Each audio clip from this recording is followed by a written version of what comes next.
Hey, Nick, how are you? Alan, fantastic. I'm really, really well, thanks. You? Excellent. Yeah, no, I'm really good, really good. Looking forward to this podcast. Talking of I'm which, really excited. like to introduce Ed Firth. Ed is sat probably about 200 yards away from me in a different room, but I've known Ed for a few years now, and I know Nick knows Ed mainly through cricket, but also Ed and I bump into each other like we did about a week ago, actually, in one of our local pubs. So welcome on board, Ed. Thank you, Alan. Great to be here. Thanks for asking me along. This is exciting. I've never done a podcast before. We love it when we get newbies, and Ed, you're pretty special because you actually make up both of our networks. You're in both of our networks, so you're the first person really that is overlapping that Venn diagram. So, and I'm particularly looking forward to this podcast with you because you are what I would brand as a witty northerner, if that isn't pigeonholing you too much. And as a southerner, I'm so used to being called a shandy drinking southerner that I love witty northerners. I'm just jealous. Yeah, that's nice of you to say so. I think normally you come in like a bit direct, or words a little more severe than that sometimes, not type of northerner, but hey, I'll take it. Awesome. So we'll get into it, and we ask our normal three questions to begin with. So the first one, Ed, is how did you get into coaching, and who's your main influence in that? Second question will be, have you got a metaphor for your questions, for your coaching? Sorry. And if so, what is it? We love a metaphor on this, and having listened to all of our podcasts now, you'll know we like our metaphors. And I guess the third one would be, do you use models? And if so, what's sort of like your guiding model that you go to, or the guiding principles that you use? Yeah, okay, three questions. So how I got into coaching and development. I was, back in 2005, I was head of learning and organisational development for W.H. Smith, who I'm sure you've heard of, from the high street and beyond. I left there in 2005, set up a development consultancy. But rewind and going back into how I actually got into sort of learning and development in the first place was, I think, quite a common story, sort of by accident. I was a subject matter expert in a particular topic within a travel industry, and was asked to deliver some training sessions, and it sort of grew from there. Got a real buzz from delivering the sessions. It went really well. Got some good feedback, and went back to do some qualifications in various elements of learning and development. It sort of progressed from there. So 15 years-ish in L&D within the corporate world and talent and organisational development, then set up the business in 2005. So I've not really had a proper job, not had a real job since 2005. And we ran a development consultancy until quite recently with a business partner. So that was Bedrock Firth Limited. Nick retired back in 2019 now, just before COVID. And now I run an organisation called Ed Firth Group. So in terms of Ed Firth Group, I don't know if I've got a particular metaphor, but I can explain the sort of platform for what we deliver. Everything's very experiential, everything's very active, and hence why we put a huge focus on coaching as well from a one-on-one perspective. So we follow, you asked about models. I think from a design perspective, our programs that we deliver are based on Kolb's learning cycle. So very much about that experience. So we're very active when we're learning. We reflect and we think about what's happened. We then think about why it's happened. And then the next sort of stage of that cognitive process is to think about how we can improve for next time we take part in that activity. So I think I mentioned this in relation to we talked about cricket and obviously Alan's sporting background and success there. It's what we often do subconsciously on the sports field, and we do in everyday life. Something happens, we sort of subconsciously or consciously think about what's happened and why did that happen, and how we can improve for next time in terms of our performance. And what we do, the model that we follow as part of our development sessions and training sessions and learning events, is that we signpost that really clearly as we're going through. So we ask the participants to take part in activities and exercises on various sort of scales and levels, and then we spend some time in reflection. Our role then is to talk about some of the theory that I might align to, and then challenge them in terms of, what have you learned from that experience you can put into practice to improve your performance back in the day job. So that's sort of the platform of the business. There's a whole host of models that we use as well in terms of the theory side, that why side of our reflections of the experience and how we can improve in performance. Have I answered all the questions there? You have. You may be like a couple of our other interviewees that we've had.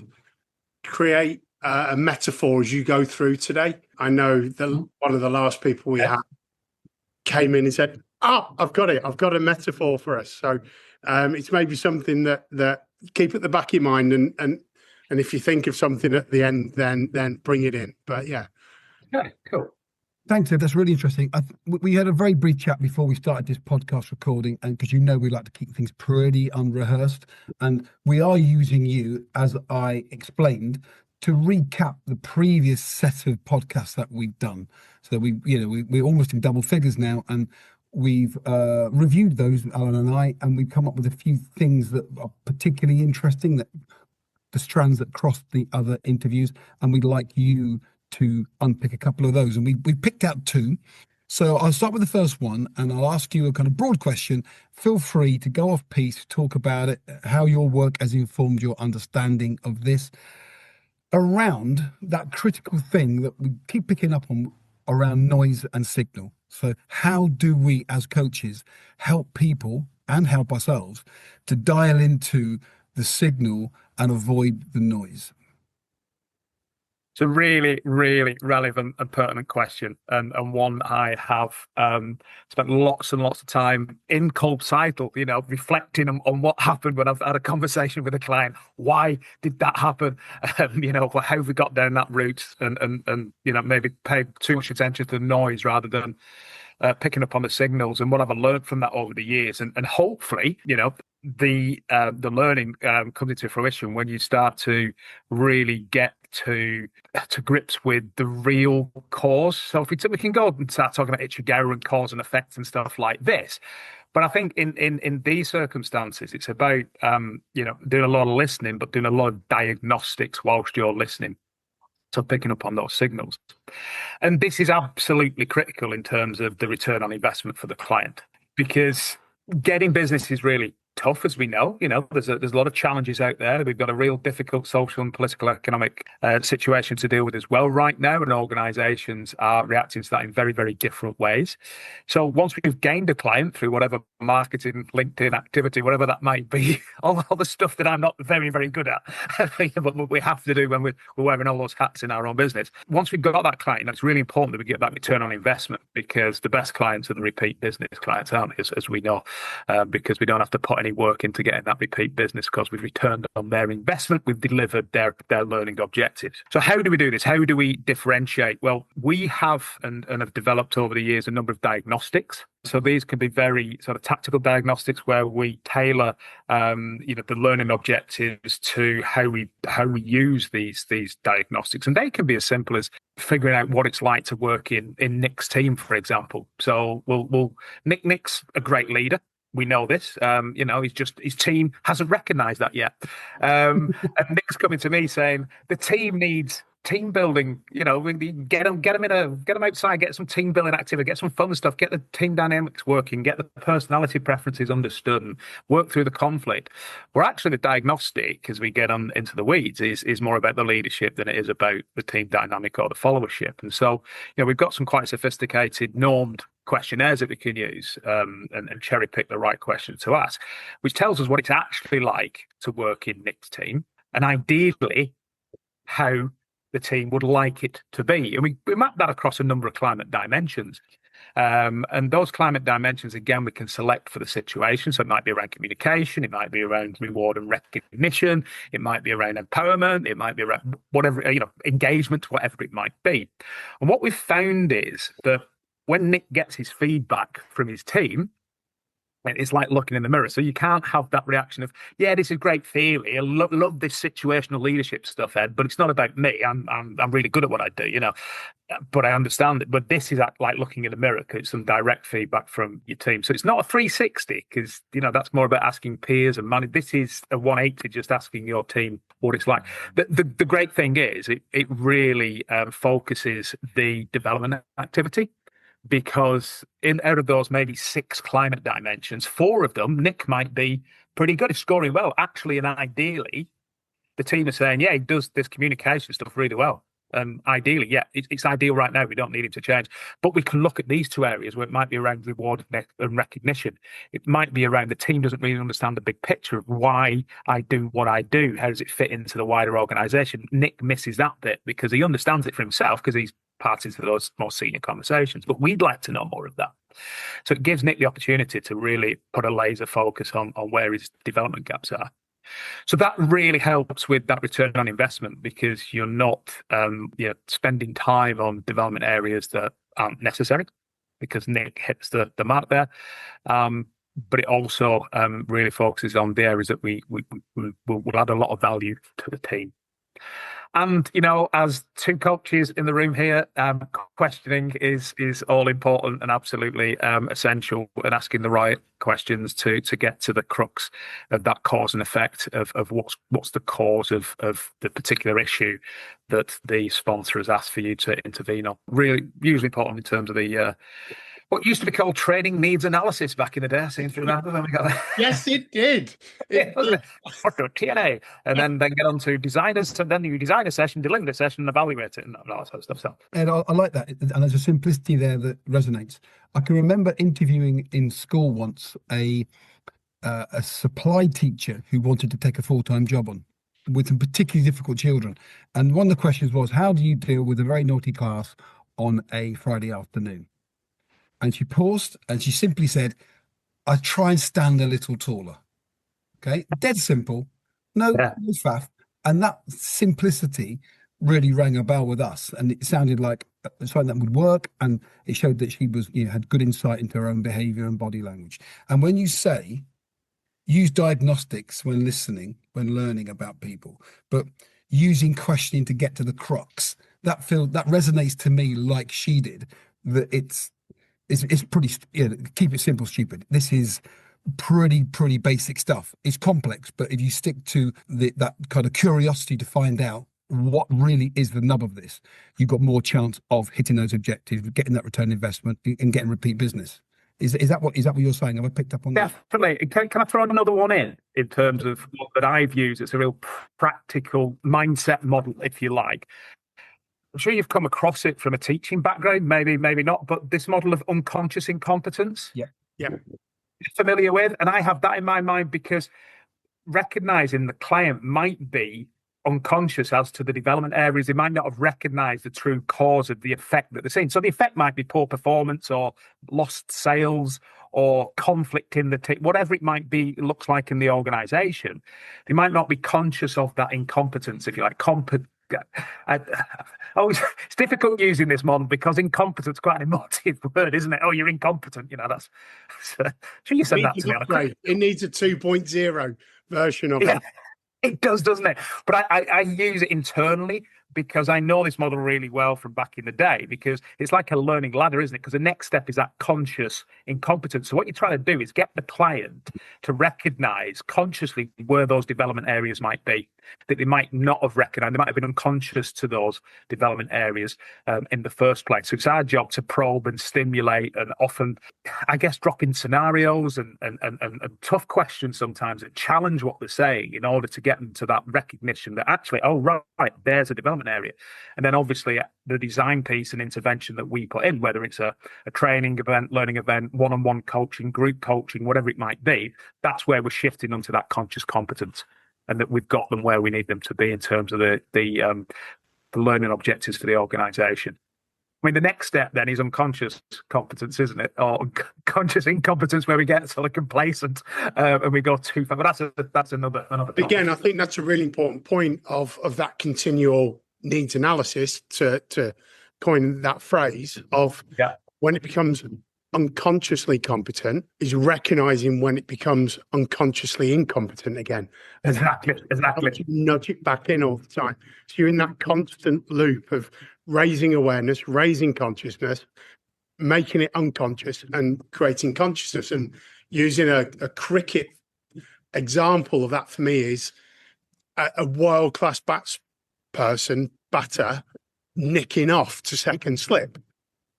now they've become a world-class batter and have a fabulous array of strokes, yet keep nicking off to second. They're not an incompetent batter all of a sudden. They're just incompetent and unconsciously incompetent of that skill at that point. Now, direct feedback in sport that you get, well, I keep nicking off, therefore I must be incompetent at that.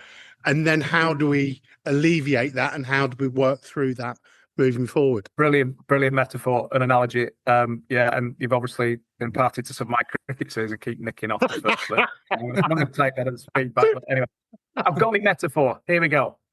Good. Okay, my metaphor is that a lot of what we do when we're working with clients is around that unconscious incompetence model, perhaps when they've got complacement and we've got to bring them back down to get them to think about their conscious competence. It's a little bit like, yeah, I often talk to clients about getting under the bonnet or getting under the hood when I'm working out in the US, and I'm going to look at the engine and tinkering with it and making sure we got the tuning right. Because if we run a high performance car non-stop, like a high performance team, it will break. It will absolutely break. It'll burn out. If we don't take it every now and then into the garage and get the mechanic to look under the hood and start fine tuning and making some differences, some changes and fiddling with the parts in order to improve the performance. And that's the metaphor, because if we keep running it, it will eventually break down. So there we go. There's my metaphor. It's a bit like it's quite painful taking it into the mechanic, because there's going to want to charge you a few quid, and there's a cost of resources and stuff like this. But it's important that teams and individuals do that. Take a look under the hood every now and then. So you've not had that metaphor before, I hope. No, that's a new one, and it's a new one halfway through a podcast as well. So you're breaking all these barriers, Ed. You're seeing insights into my brain here now, and how it works. Like, I'd like to move on to a second topic here. I think you've given us a nice step into it. In that journey to help someone become aware they've got some unconscious incompetence, and so they can gain that self-awareness.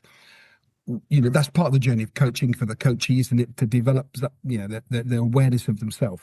And certainly Alan and I, in the products that we provide as qualifications, see that if you want to be a coach, you need to develop your own self-awareness. We all need to, all the time, and it's at the heart of what we do in our delivery.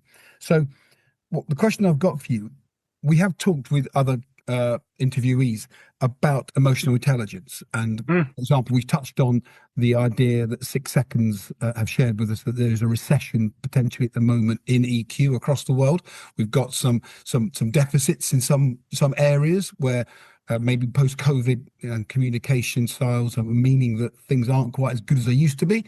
We don't think this is necessarily fact, but it's an interesting question to pose. Where do you see EQ sitting with the work you do in terms of training and coaching, and how do you use it practically? Brilliant question again, and so relevant, and the absolute bedrock of everything that I design, deliver for clients. Because you say you sort of not necessarily got a lot of proof behind this, maybe this deficit in EQ out in the world today post COVID. To put some facts behind it, something that is true is that back in the day, I'm guessing you two guys did an 11 plus. You look at that sort of that sort of age. Can I just ask, Alan, did you pass yours? Didn't take it. It's okay. I took mine. We did do O levels. That's how old we are. You did O levels, not you said. But the 11. Well, what back in the day, some research was done, and that IQ, intellectual intelligence quotient, was a direct predictor of, or there was a correlation between that and success in organisations. Yeah.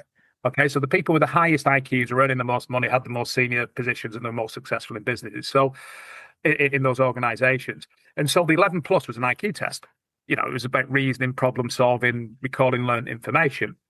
And I'm think sort of 50s, 60s, 70s, we're talking here. So I take the work of Daniel Goleman and his model, and his book that I'd recommend to anybody, on emotional intelligence, which is what is sort of emotional intelligence and why it can be more important than IQ. So why is EQ more important than IQ?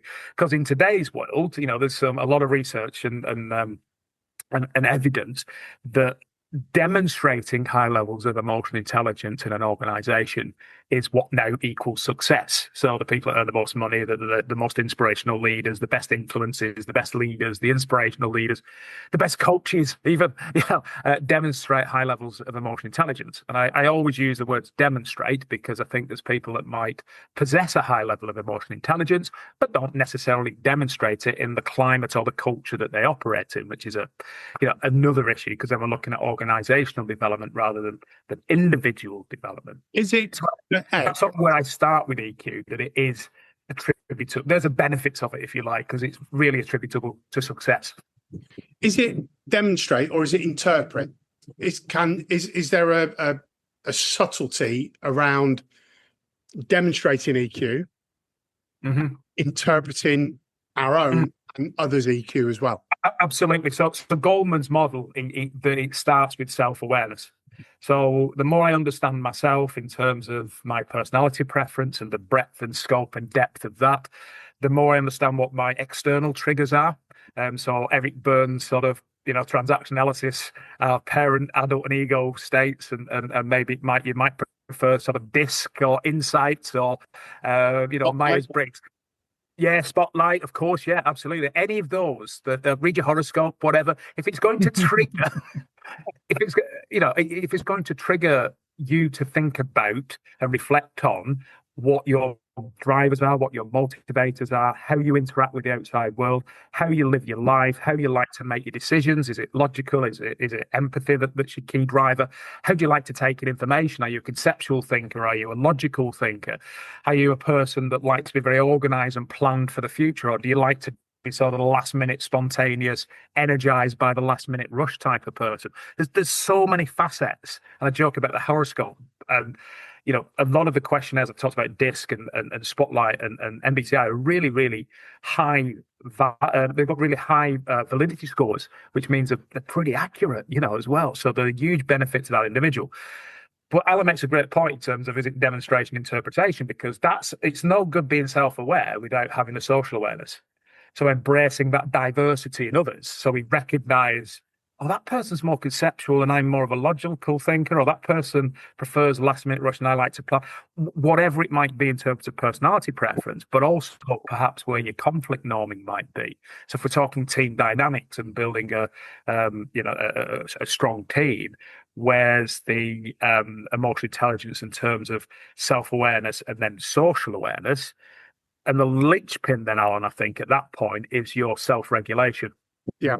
Yeah. So how you find about push my preferences here and my and belief and vision for the team, and how much do I listen and embrace that diversity of that dynamic within the team, so we get to a place where all the relationships in the team are being managed really well.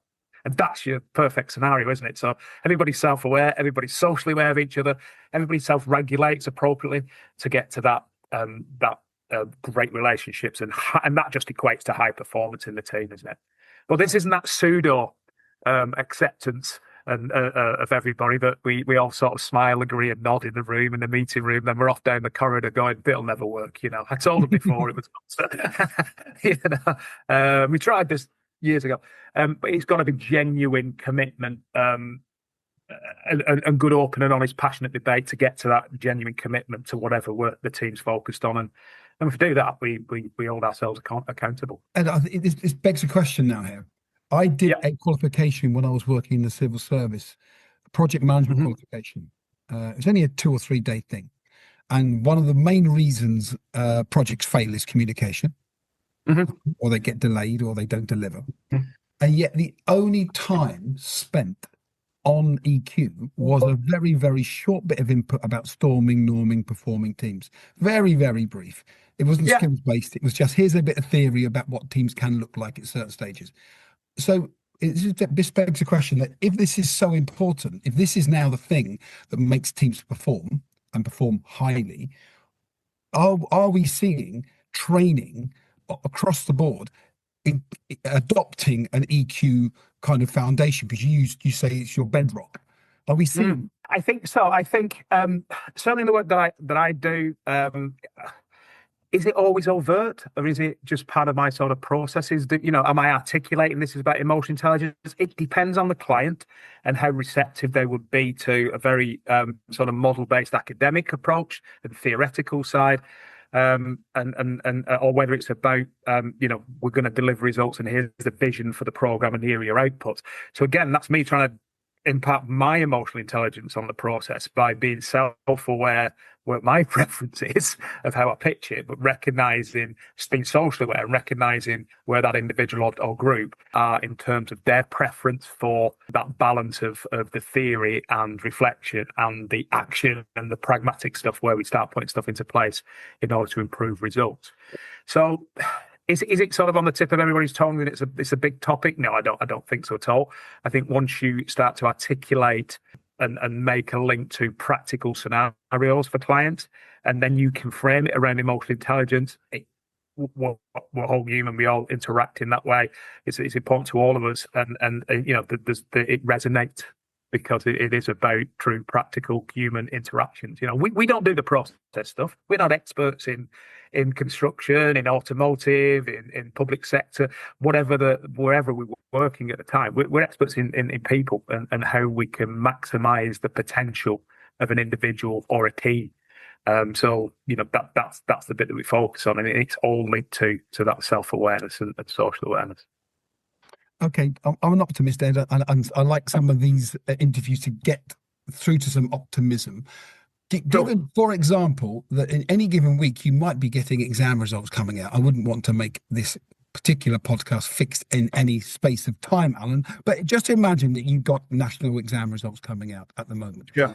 I would say, as a 30 years in education, I would say that there's not a lot of EQ still in our national system of testing. It's all IQ. It is 99% IQ.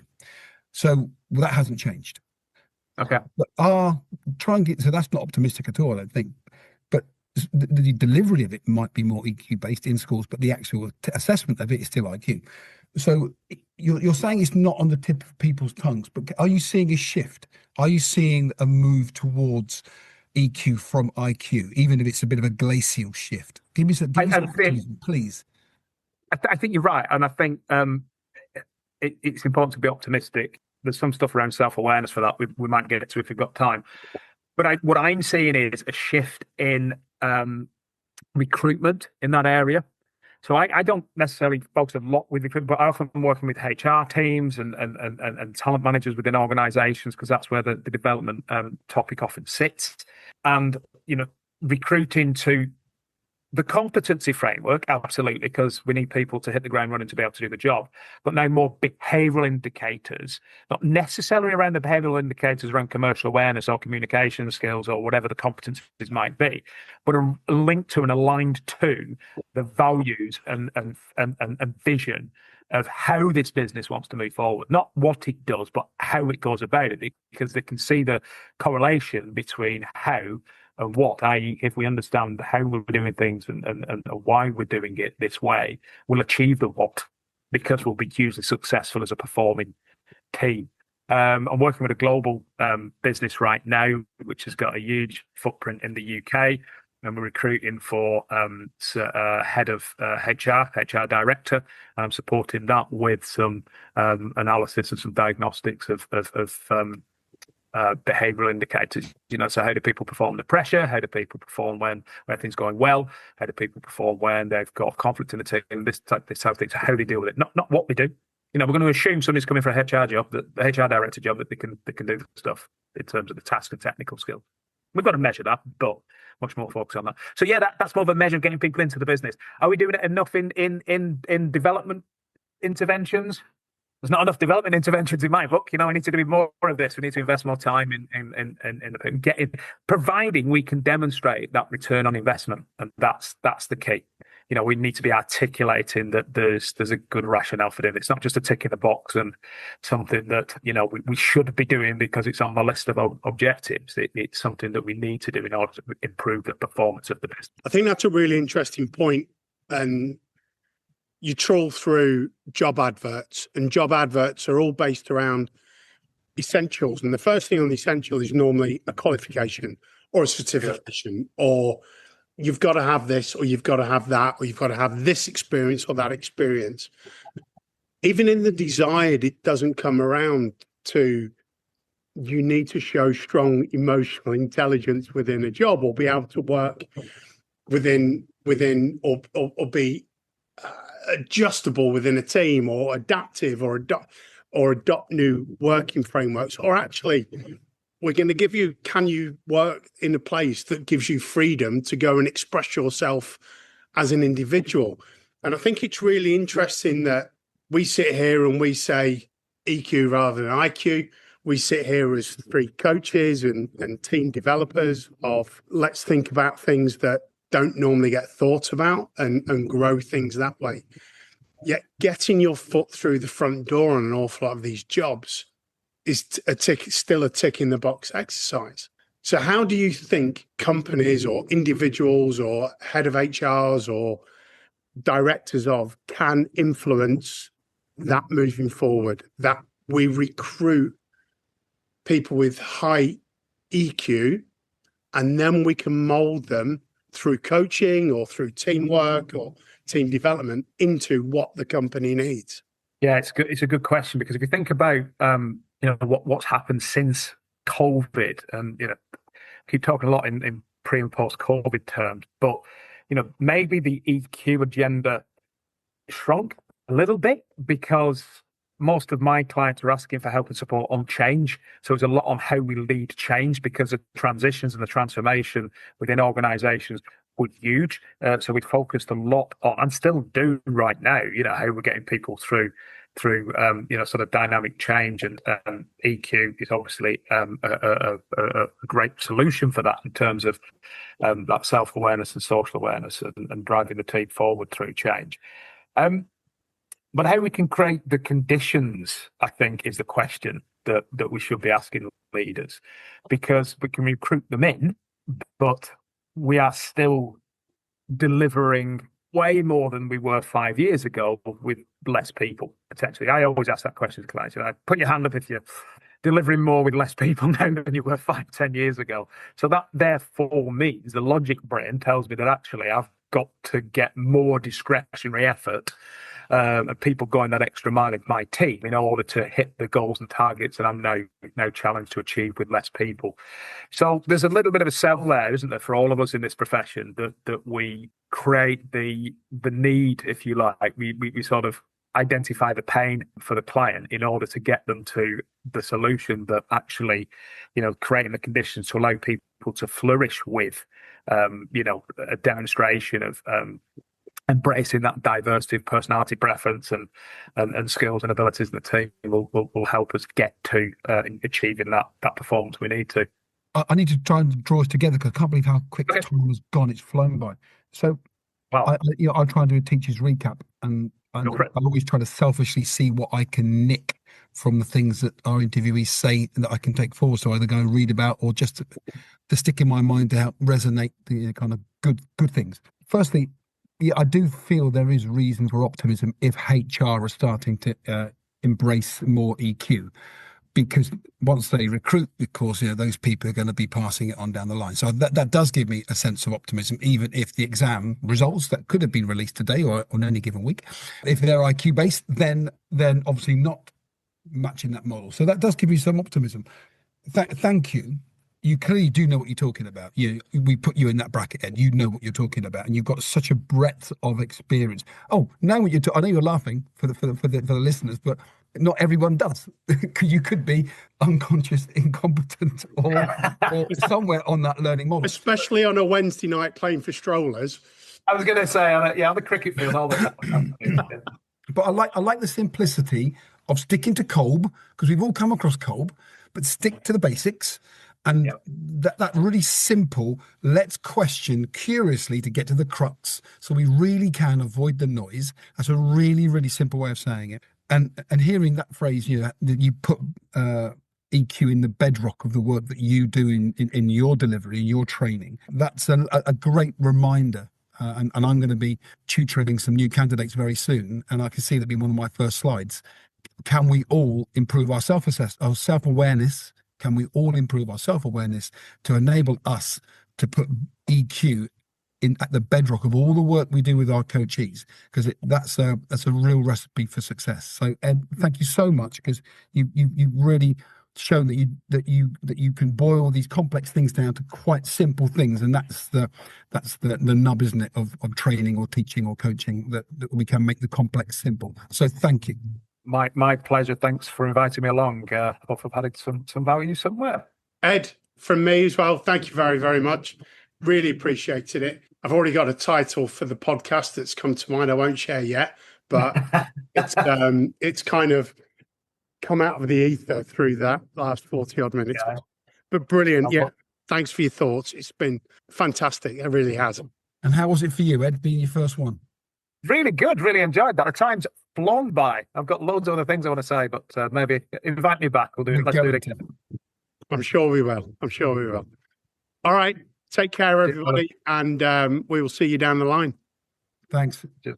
Thanks, Ed. Cheers.